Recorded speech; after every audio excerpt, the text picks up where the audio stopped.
it is high time that we do a build.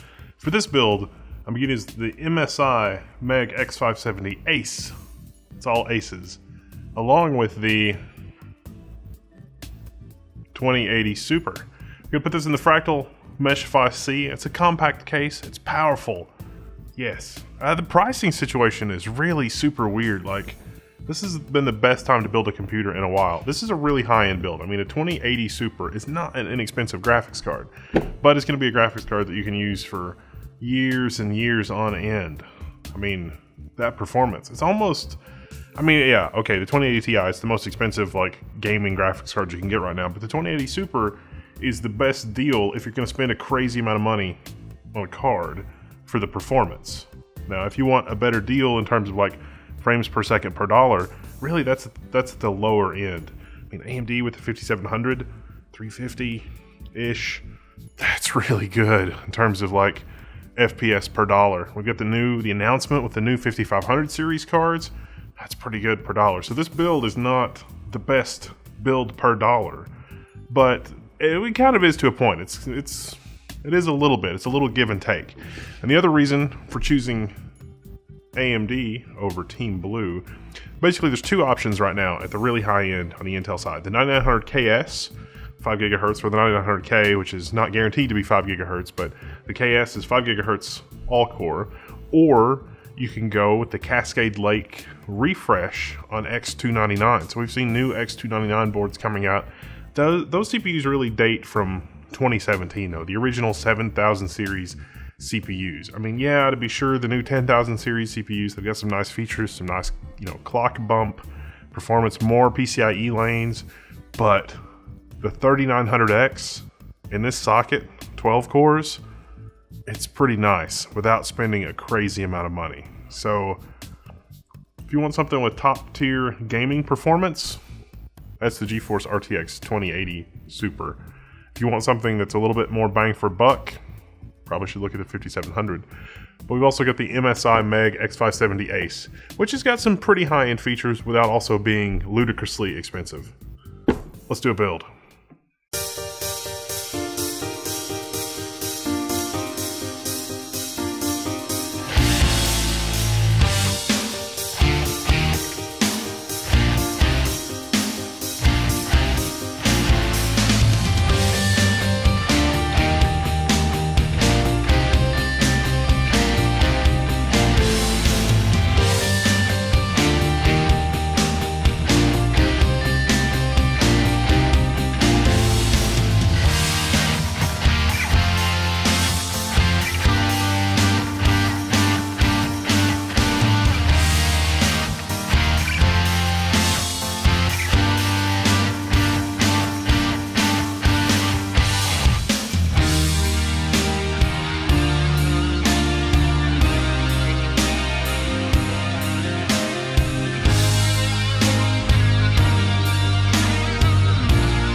So getting that put together and ready to go, really not a huge deal. Although, I was kind of surprised. Their website PC Part Picker, which is great about product compatibility, it said that the 2080 Super and the MSI C weren't compatible. And it's like, weren't not compatible. I mean, it seems like they're compatible. And what that means is that if you wanted to run front intake fans, there's not enough clearance between the 2080 Super and the fans. I mean, I can still have a fan up here at the top. I can have a fan up here at the bottom if I remove the little cover thing for the power supply, but I wouldn't have a fan in the middle because there's not physically enough clearance for a normal fan to fit there with the way that GPU is. I love the MSI C because it's such a compact but full ATX tower case. I like, the case to not be oversized. Like, it's not any fun opening the case and it's just a big giant empty cavern on the inside. You gotta fill it up with stuff. So I think probably the MSI S2 is a better choice if you're going for a build that's this high end. The MSI C is really better for smaller graphics cards not quite as long, although you can get away with the 2080 Super in this particular build. And this is still, a relatively monster build. We've got the X570 Ace and the 2080 Super. Got 16 gigabytes of G.Skill Trident Z Neo, 32 gigabytes in 4 sticks, really wouldn't be much of a problem.